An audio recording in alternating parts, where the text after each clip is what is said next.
Hello दोस्तों, सोचिए एक ऐसी दुनिया का तस्वुर कीजिए जो पहले ही तबाही और बर्बादी का शिकार हो। एक ऐसी दुनिया जो जंग के शोले महसूस कर रही हो, हर तरफ खून और दुख भरे मंजर हो। दुनिया के हर कोने में इंसानी जिंदगियां मिट्टी के एक जर्रा बन गई हों। लेकिन ऐसे हालत में एक जगह थी जहां इंसानी दुख, तकलीफ और बारबेरिटी का एक और लेवल दिखाई देता है। एक ऐसी जगह जो शफकत और इंसाफ के तमाम उसूलों को तोड़कर सिर्फ और सिर्फ मौत और तकलीफ के समंदर बन गई थी। ये थी यूनिट 731, एक जापानीज रिसर्च फैसिलिटी जो नजर में तो तरक्की और इल्म का घर थी, लेकिन असल में इंसानी तारीख की सबसे तारीख और शर्मनाक चैप्टर लिख रही थी। दोस्तों, यूनिट 731 एक ऐसी जगह थी जो इंसानी जिंदगी को एक छोटी सी चीज समझती थी, एक एक्सपेरिमेंट का पार्ट, एक लकड़ी। यहाँ जिंदा इंसानों को बस एक टूल की तरह ट्रीट किया जाता था। बायोलॉजिकल और केमिकल वेपन्स का टेस्ट जिंदा लोगों पर किया जाता था। सर्जिकल एक्सपेरिमेंट्स बिना एनेस्थीसिया के होते थे और इंसानों को उन दर्दनाक हालातों में डाल दिया जाता था जहाँ उनकी हर सोच और हर जज्बा सिर्फ एक टेस्ट का हिस्सा बन जाता था। ये फैसिलिटी ना सिर्फ इंसानी जिंदगियां तबाह कर रही थी, बल्कि दुनिया का एक सबक बन गई कि साइंस और टेक्नोलॉजी की प्रोग्रेस कैसे इंसानी जिंदगी के लिए एक जहर बन सकती है। दोस्तों, ये कहानी उस दौर की है जब जापान एक सुपर पावर बनने का सपना देख रहा था, लेकिन इस सपने की कीमत मासूम लोगों ने चुकाई जो खुद को समझ भी नहीं सके कि उनका कसूर क्या था। इन लोगों को सिर्फ एक नाम दिया गया, लोग्स यानी लकड़ियां। इन्हें इंसानी मकासद के लिए कुर्बान कर देने वाले कहते थे, लेकिन असल में ये जुल्म की वो मिसाल है जो तारीख में दोबारा नहीं मिलती। सवाल ये है, कौन थे वो लोग जो ये जालिमाना एक्सपेरिमेंट्स कर रहे थे? क्या ये सिर्फ जापान के फायदे लिए था या इसके पीछे कोई और ताकत थी? दोस्तों, ये फैसिलिटी इंसानी जिंदगियां तोड़ती गई, लेकिन दुनिया ने इसके बारे में इतने सालों तक क्यों कुछ नहीं जाना? क्या दुनिया ने जानकर इस जुल्म सितम को नजरअंदाज किया, या ये पूरी कहानी एक सीक्रेट ऑपरेशन का हिस्सा थी जो दुनिया के सबसे बड़े पावर्स के बीच का एक राज बन गया? दोस्तों, ये कहानी ना सिर्फ दिल को हिलाने वाली है, बल्कि ये इंसानी दिमाग और साइंस के दायरे को एक नई रोशनी में लाती है। ये वो चैप्टर है जिसमें इंसानी हदूद को तोड़कर दिखाया गया और ये सवाल उठता है, अगर इंसानी प्रोग्रेस की कीमत ये है तो क्या ये प्रोग्रेस वाकई प्रोग्रेस कहने के लायक है? आज हम इस वीडियो में आपको एक ऐसी कहानी सुनाने वाले हैं जो ना सिर्फ आपको हैरान करेगी, बल्कि आपको अपने आसपास की दुनिया के बारे में सोचने पर मजबूर करेगी।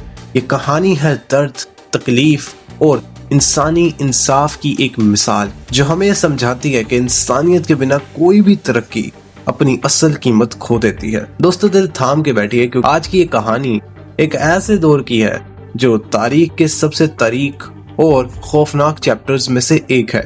ये कहानी आपको अंदर तक हिला देगी, लेकिन इसे समझना जरूरी है क्योंकि ये एक यादगार है जो हमें इंसानियत की असल कीमत समझाती है।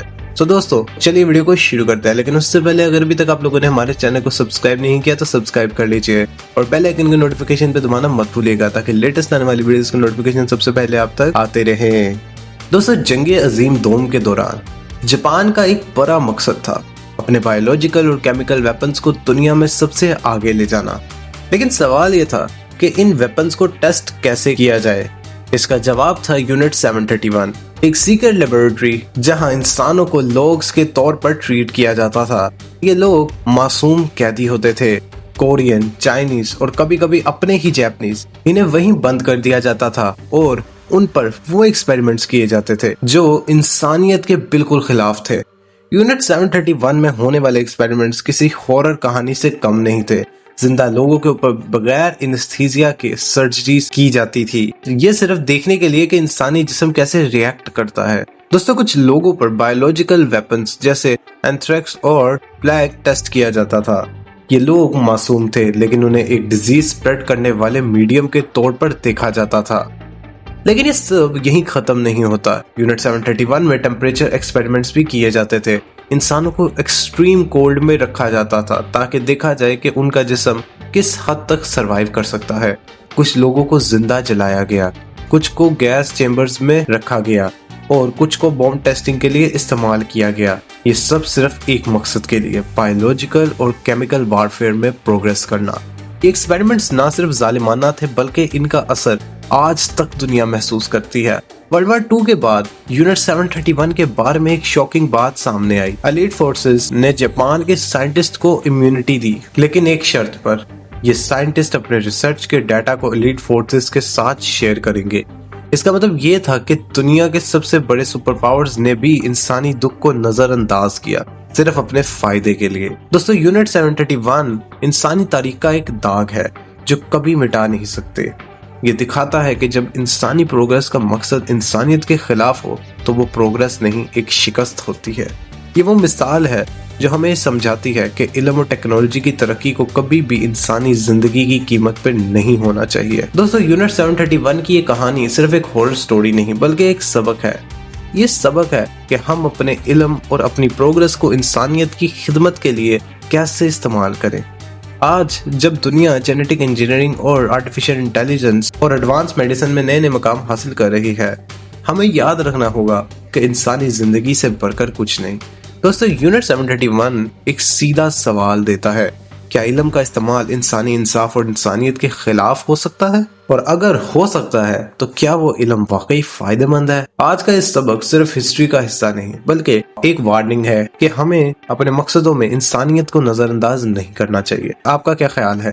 क्या आज के दौर में इंसानी प्रोग्रेस वाकई इंसानियत के लिए है या सिर्फ कुछ लोगों के फायदे के लिए? तो दोस्तों, आज के लिए बस इतना ही। मिलते हैं आप लोगों से अगली वीडियो में, तब तक के लिए गुड बाय। अगर वीडियो पसंद आई हो तो वीडियो को लाइक कीजिए, चैनल को सब्सक्राइब कीजिए और बेल आइकन का नोटिफिकेशन तो दबाना मत भूलिएगा ताकि लेटेस्ट आने वाली वीडियोस के नोटिफिकेशन सबसे पहले आप तक आते रहें।